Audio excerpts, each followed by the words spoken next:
to another edition of Conversations with CASA, a monthly show produced by Texas CASA that focuses on issues, trends, and resources impacting the child welfare system. Because of the pandemic, we continue to tape from various locations across the state. So if you hear a doorbell ring or a phone happen, that just happens that way these days. My name is Vicki Spriggs. I'm CEO of Texas CASA. And today I'm joined by April Shaver and Krystal Vann with Child Advocates of Fort Bend. As Program Innovation Manager, Krystal helps develop specialized programming for the children and youth the program serves. April is an Advocacy Specialist Team Leader and the head of the N.E.S.T program for children aged 6 to 13, which is the program we're going to be diving into today. Please join me as I welcome April and Krystal. Welcome, ladies. Thank you for having us. Hi. Absolutely. Thank you for saying yes to the invitation to join us.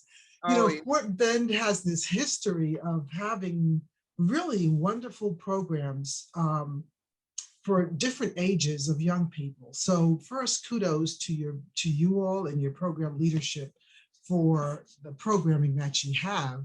I love your title, Krystal, Innovation Manager. I think that's really, what a great title to have. But you tell us about some of the specialized programming you have for the different age groups for people who are listening. Yeah, absolutely. Thank you so much again for having us. We're always so thrilled to share anything that we're doing and any of the work that we use with our kids and our volunteers, and we're happy to share it, because a lot of the work that we've gotten from other great programs. So let's go back to our beginning. Initially, we had our age group that we started with was our WINGS program.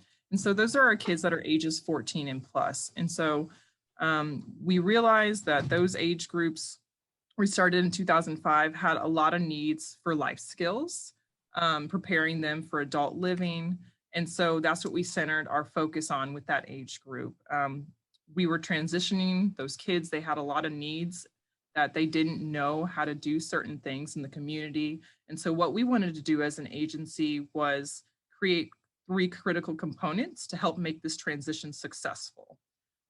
So the focus was recognizing and understanding trauma, building connections and a lifetime support network for the kids so that when they do age out of care, they have that support system there as a safety net, and then just supporting their individual goals in their transitions. And so that was one of the first age group programming that we focused on. And then in 2005 later, we also created our infant and toddler program. This is a piloted program that we had worked with our court system and a very multifaceted team to develop. We eventually kept going and kept it on. We focus on kids ages 0 to 5 through that program. And we're realizing that our parents didn't have a lot of experience in some of those developmental milestones. They didn't understand the attachment and bonding and how important that was in that age group. So that's what we really honed in on there. We focused on creating different kits to support them. We have an infant and toddler visitation bag where we actually will support the parents in showing them healthy ways to connect and bond with the kids. Because there is such a huge span of development in their brain at that time frame. And then we also taught them about the different relationships with caregivers and tried to coach them on how to have those healthy relationships with different partners and working with their child. And then finding different resources in the community to support the parents when we were no longer a part of their case. And then the last age group, which is the age group between the two, we realized we were serving these kids, but we hadn't met them in that specialized way where we were serving those 0 to 5 and those 14 plus kids. And so that is where the N.E.S.T program was born from. And so that serves our kids ages 6 to 13. And so what we looked at was the main focuses of their needs at that time, which essentially established our pillars now, which are education, social skills, and health and hygiene. And so that's what we're going to primarily be talking about today. And is our N.E.S.T team lead. Cool. So N.E.S.T, I understand, is an acronym. And so can you tell us what the acronym stands for, and then how the program works to set this particular age group up for success? Yeah, absolutely. So N.E.S.T stands for Nurturing Educational and Social Triumphs. And so April will talk a little bit more about that piece and how that kind of supports our kids through their academic success and other arenas at that age group. Super, thanks. Great. So like Krystal said, we focus on education, social development, and health and hygiene. And we have several programs for this. Our first program is our Back to School Summer Program. And it's a 4 to 5 day program where the kids have an opportunity to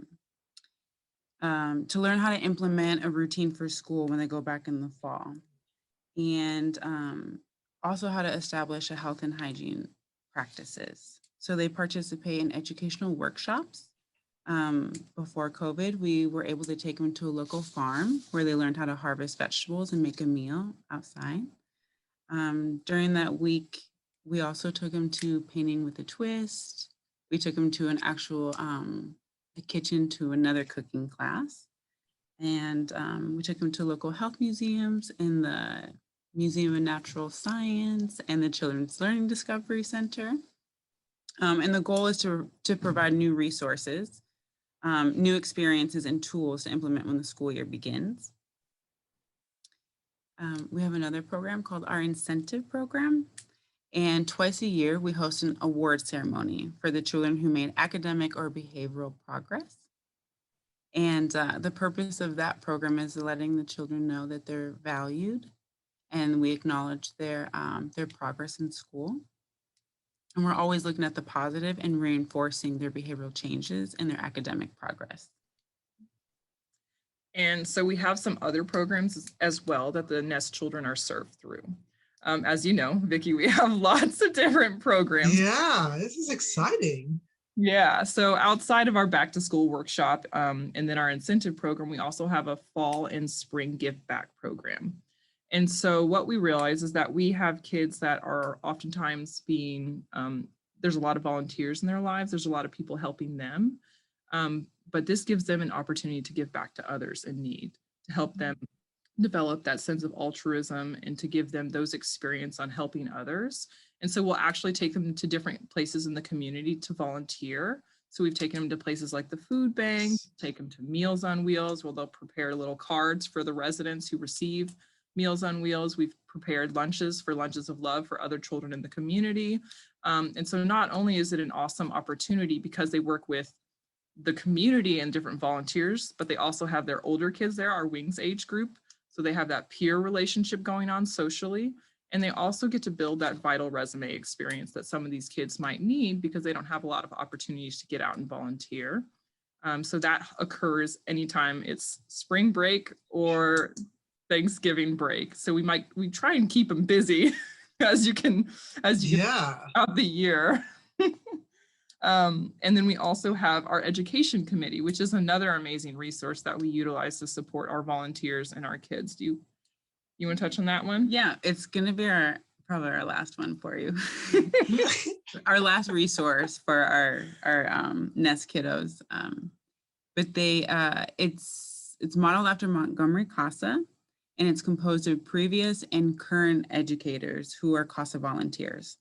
And some of them are members, some of the members are speech pathologists, reading recovery specialists, principals, and special education teachers.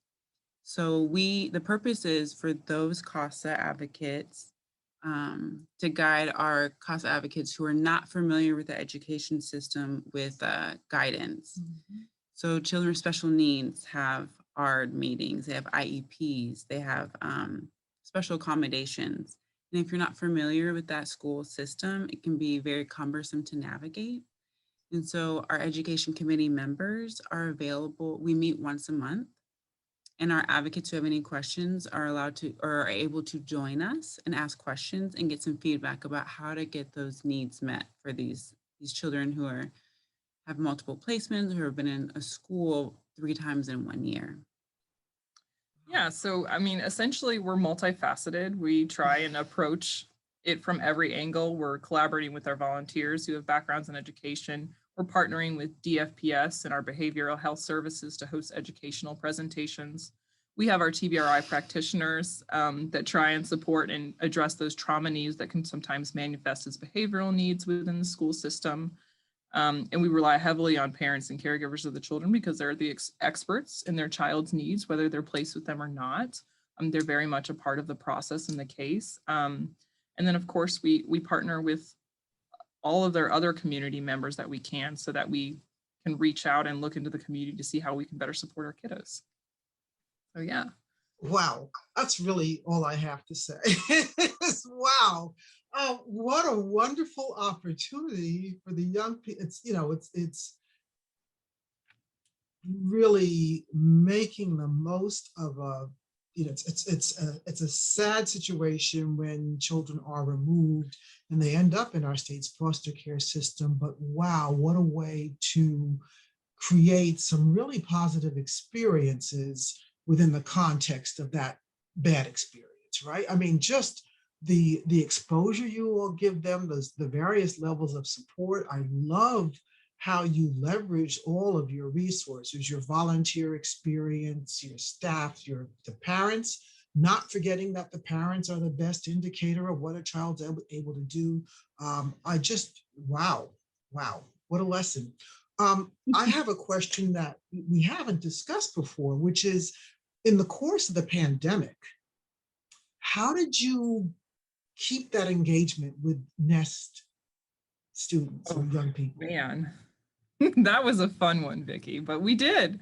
We're looking back, we're kind of amazed at the things that we accomplished with our children and families. But what we did is we sat around a table as a team and we thought of some great ideas. Yeah. So for our back to school summer program last year, during COVID, we did Zoom.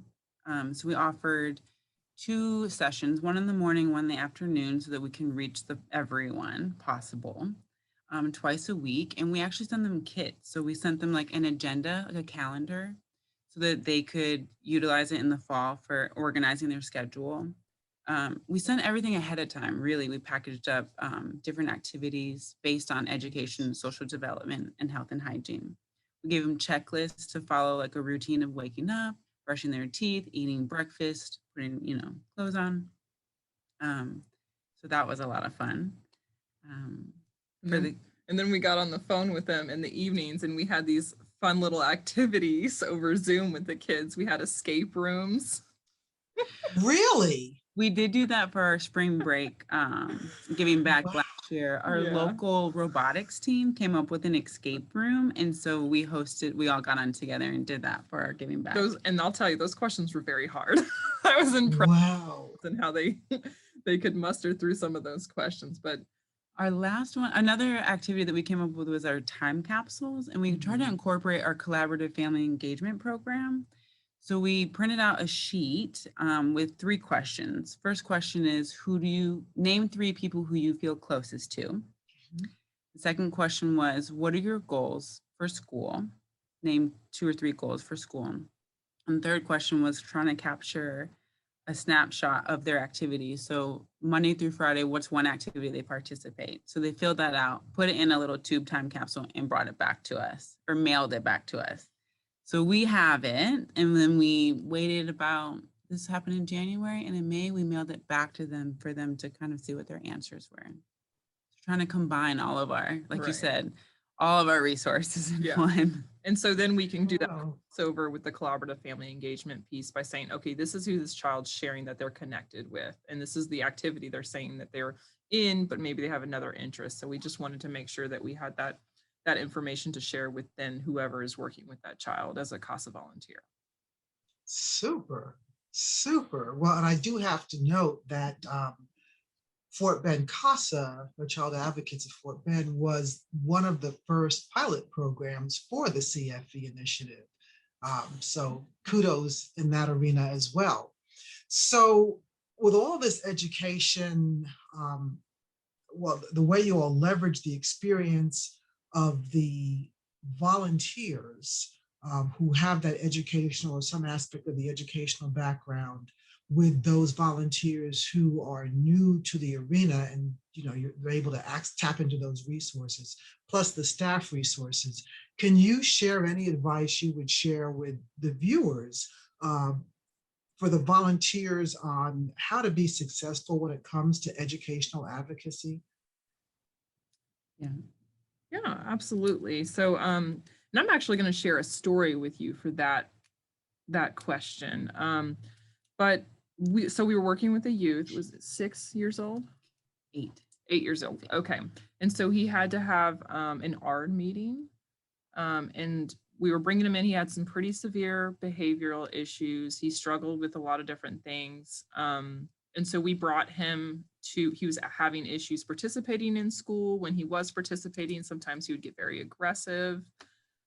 He just had a lot of behavioral struggles. And then academically, and you can kind of chime in too, because this was your case. He would do the work and he would do well when he was doing the work, but if he wasn't doing the work, he wasn't, progressing or performing very well. And so what we did was we consulted with our education committee. And we pulled in she's actually, I would say she's our chair of the committee at this point. She hasn't taken the name on yet, but we've accepted that she's the chair. And she's wonderful. Her name is Sherry Walters, and she was a principal for many years, a teacher for many years. And we asked her to come in and sit in on the actual ARD meeting. So we got permission with everyone. We checked in with our caseworker. She's already an active volunteer, so there wasn't any issues there, and we notified the school. So then at that point, we're sitting in the ARD meeting. It's by Zoom because we're still in a virtual world. And we have the CASA volunteer and all of us. And then we also have the special education teacher, the primary teacher, the principal, all these different members on the team. And we're talking about his behaviors a lot.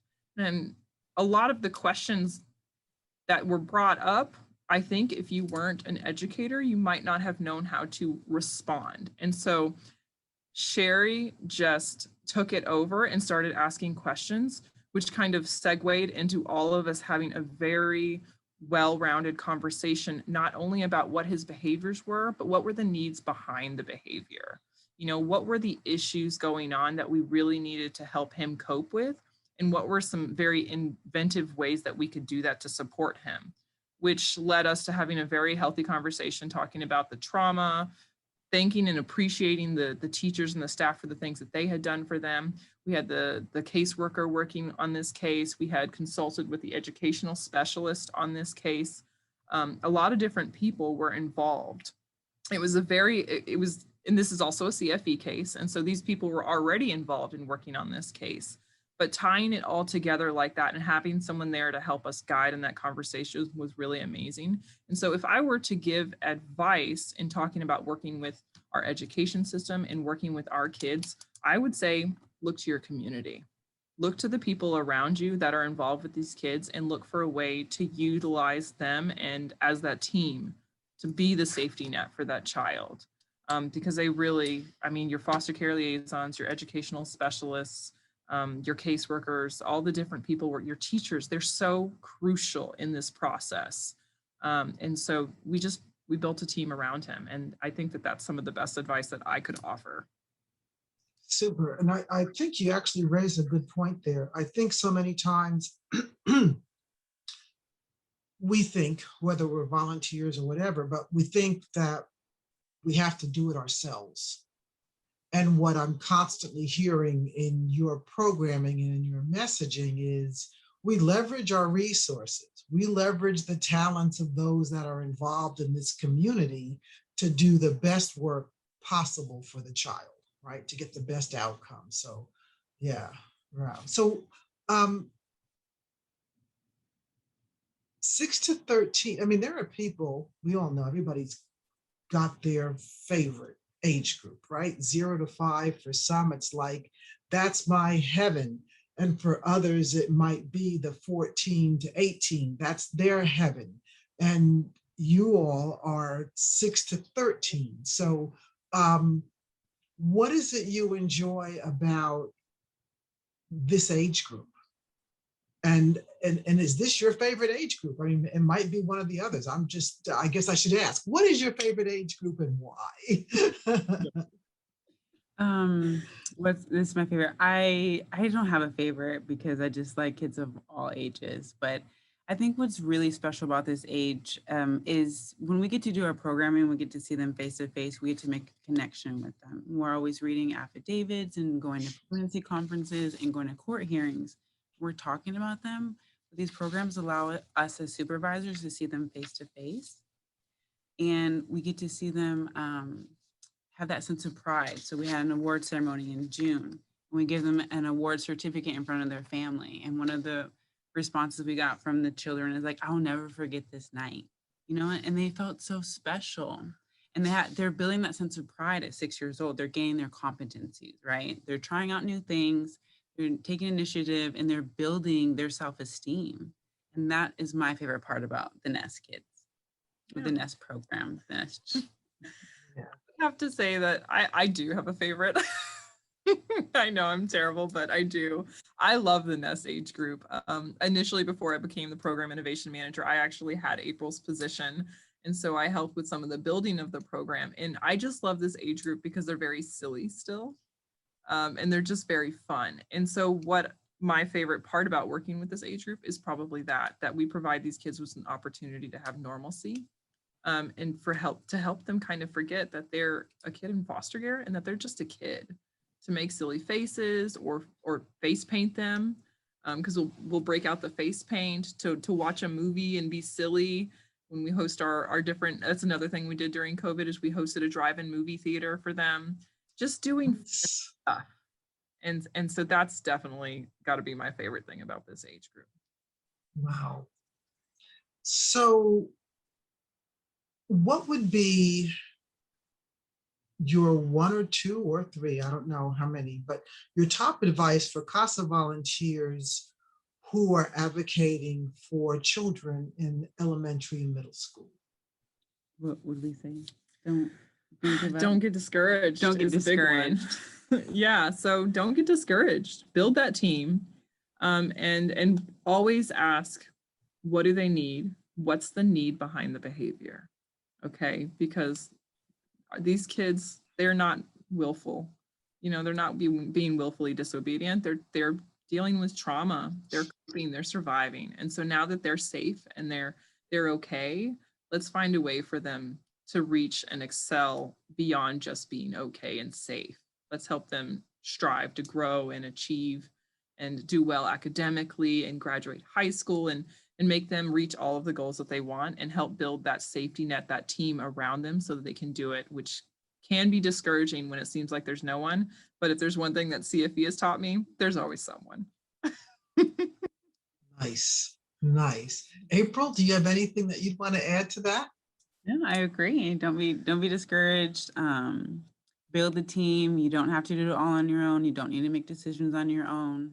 Reach out to your resources and your support system. Mm-hmm. Your CASA Advocacy Specialist, your DFPS Education Specialist, Disability Specialist. Yeah, thank you. So it comes down to, if we are keeping the child first and foremost in mind, we really do want to leverage those resources. And I love what you said about watching the child build their confidence, right? And seeing how that just changes how they see the world and how they experience the world. I'm kind of paraphrasing what you said, but and I love the excitement that you both have as you talk about your program. Because that 6 to 13 is really a special age. And I love what you said, Krystal, about that they're not at an age where they're working to get you angry.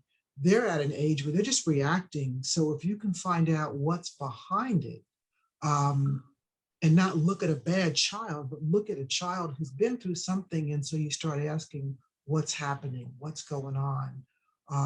How are you feeling today? Asking those kinds of questions, it makes that validation difference for these young people too. So thank you both for the work that you do. Again, hats off to the leadership of your program. You guys have done an exceptional job for a long time. I mean, I heard about you all when I first joined the CASA community 11 plus years ago. It's like Fort Bend CASA. So kudos to you both for the work that you do, for the lives that you change, and for all those people who you leverage in terms of bringing their expertise and validating their expertise as they make a qualitative and quantitative difference for these little people. So thank you again so much. look forward to just coming back and visiting with you again, actually, when we get past this pandemic, and maybe be able to go on site and tape, and you can show people around around your program too. Yeah, absolutely. Anytime. Thank you Again, so much. Thank you for having us. Oh, absolutely, my pleasure. And thank you all for joining us in this edition of Conversations with CASA. We'll see you next time.